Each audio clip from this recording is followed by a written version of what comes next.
Feed a Loon. I'm Chris. And I'm Wesley. My stewing loon. Yes. He's really stewing. I am stewing. He's stewing about what he's going to eat. Oh, or what I'm going to feed him. That's what I'm doing. It's so funny. That is hilarious, isn't it? Well, guess what we're making today? You're never going to figure it out. Let's tell them.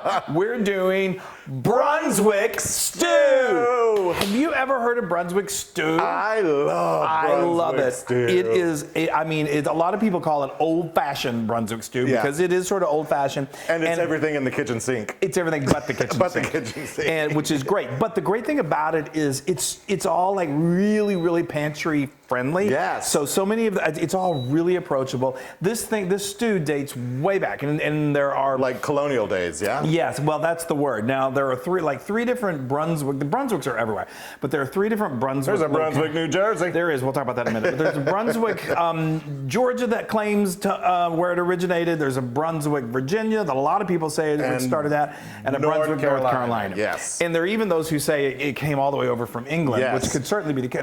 We lived very close to a place in New Jersey called New Brunswick. New Brunswick. And I swear they didn't know what to name town, so they called it, started with New Brunswick, and then there was an Old Brunswick, and then an East Brunswick, and then a West and a South and a middle, and everything. There's lots of Brunswicks. But anyway, so what's interesting about this is it's really a combination of beautiful meat, which we love, and then all of these incredible vegetables and stock. Straight from the garden. Well, it would come straight from the garden. It would, yeah. Yes. So it was a way to feed a lot of people, which this does. It makes a good, healthy amount, and it's so chock full of flavor, and it's so delicious. The one kind of funny thing there's sort of been an evolution in the recipe. Thank God. Thank goodness. So back in the day, people loved to have meat, and the only meat apparently that they really had access to that they could afford was squirrel. Oof. Yeah.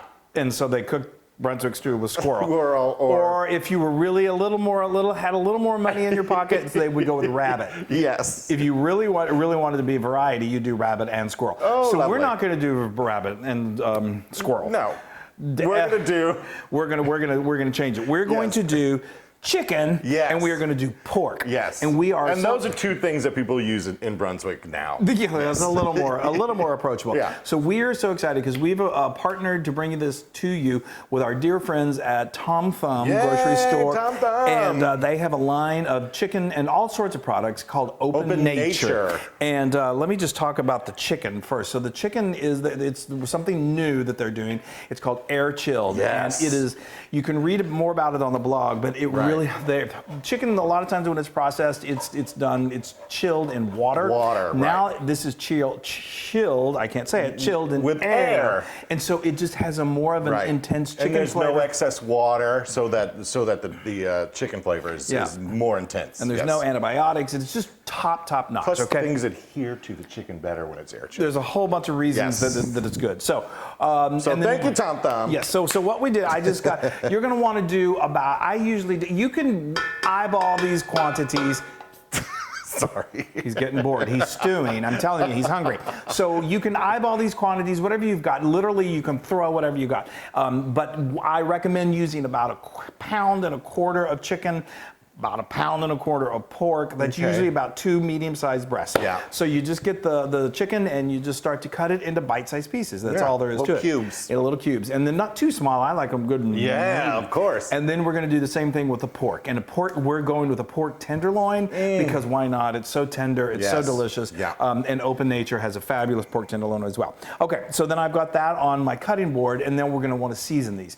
And it's very simple. You season it with, you hit it with some salt, and then you hit it with some pepper, and then you hit it with one of our favorite seasonings in the world, some smoked paprika. Get it good and cooked. That's going to be about a teaspoon of each, and then I get a spatula. I just flip the meat over, and then season the other side with the same. Yep. Okay.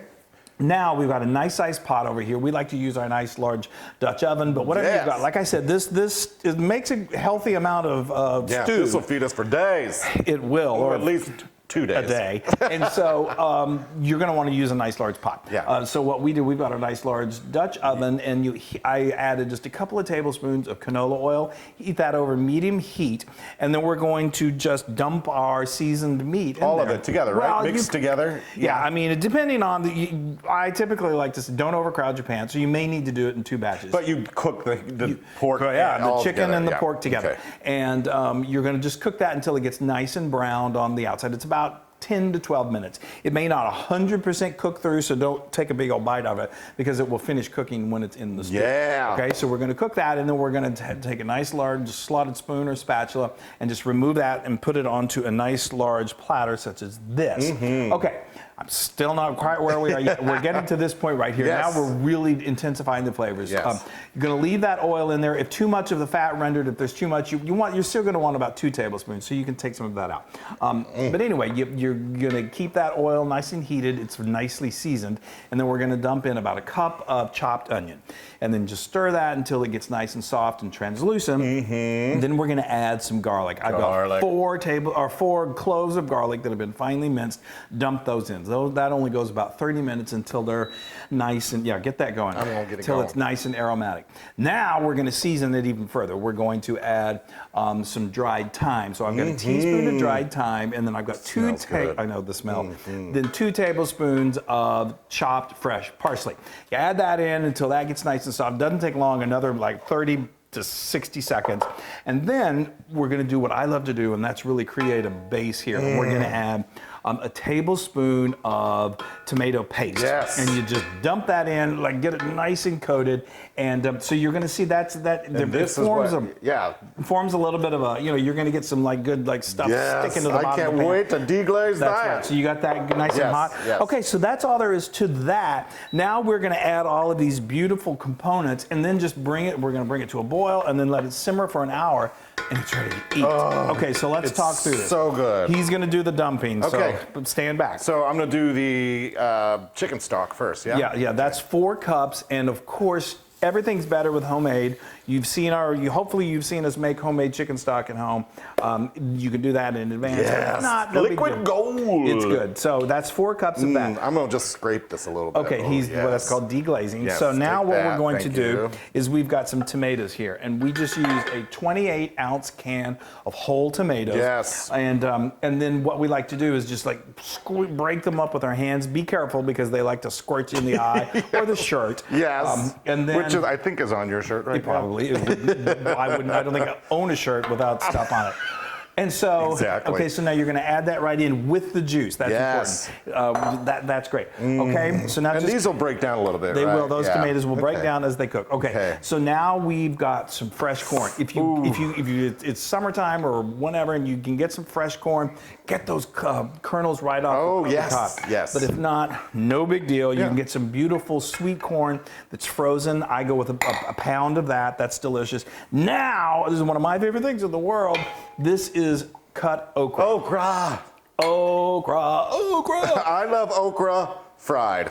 I know you do. I know, but we also love stewed okra with tomatoes. Yes. So okra, again, you can easily find this in the frozen section of most supermarkets. Look at all this. Look, it's already just becoming this incredible stew. Okay, so now the next thing that we're going to add are these things, and this is lima beans. So as a kid, my mom is going to be so proud of me. I had like 2 things that I hated, and I always tell the story about how I was very clever. I'd have a piece of toast, and I would slip them under the toast. Whereas my sister was like I don't like lima beans, and they said, well, you're going to eat them, and meanwhile I've like stuck. And I'm going to tell you now, this is probably the first time that we've cooked with lima beans in a very it really stuck with long me. And then time. but then I've been eating them. Like, why did I have a problem with this? Yeah, I know. It's a kid thing. It's texture. Okay, I love them now. And okay, so now we've got potatoes. This the kitchen stew sink, is I'm so telling you. hearty. It really is. So that's like 1.5 pounds. I love going with yellow gold potatoes. I just peel them and then I cube them. And I just love how soft and delicious they get. And so like I said, we're going to bring this to a boil, but we're not done. No. So let's keep going. We've got 2 tablespoons of Worcestershire sauce. And just to deepen that flavor. Yes. Okay, that's good. Now we're getting close. Yes. Now let's go ahead and let's dump in the meat. All right. Okay, we'll do that. Yes. Slowly. I mean, like now you're stand back. Now you're seeing why you need to use a big pot. Yeah. I mean, one of the first times we made this, I had a pretty big pot, but it was like, oh, we thought we're going to need a bigger pot. Up to the rim with brim. Okay, so and you just get that stirred up. Okay, now we can I'm doing this very easy because I don't want to be splattering everywhere. That's good. Okay, so now what I'm doing is I'm adding some more salt. You want to season this. It's a large pot of stew, so it can take a good amount of salt, but don't over salt. So I start with about 1.5 teaspoons of salt, and then 1 teaspoon of black pepper.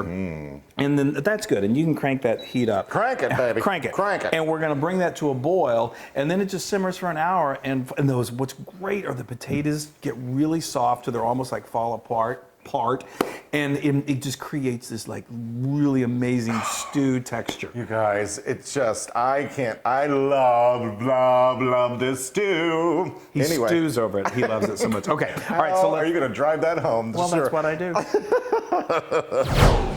Yes. All right, ladies and gentlemen, look at this. We present you Brunswick Stew.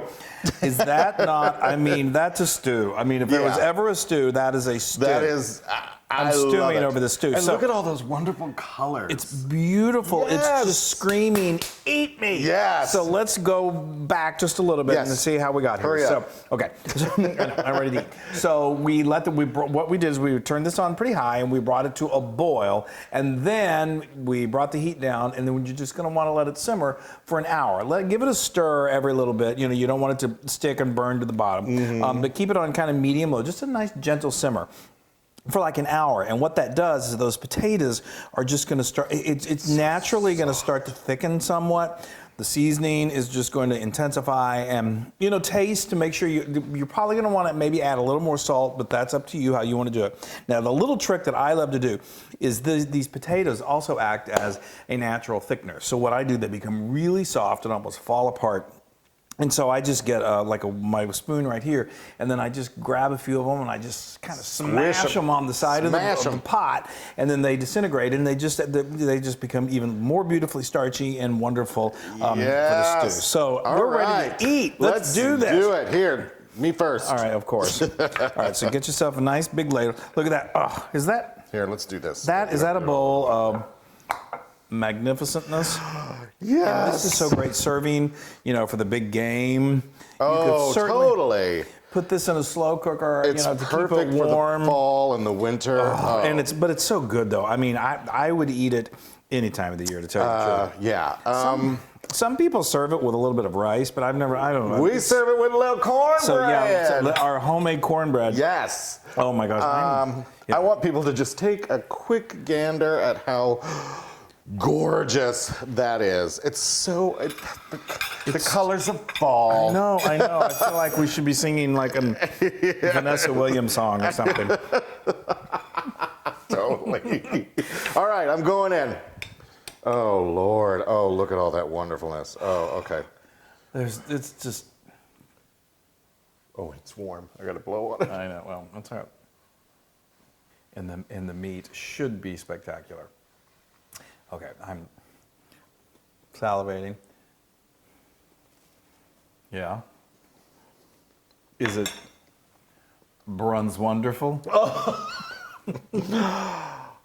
I'm in heaven.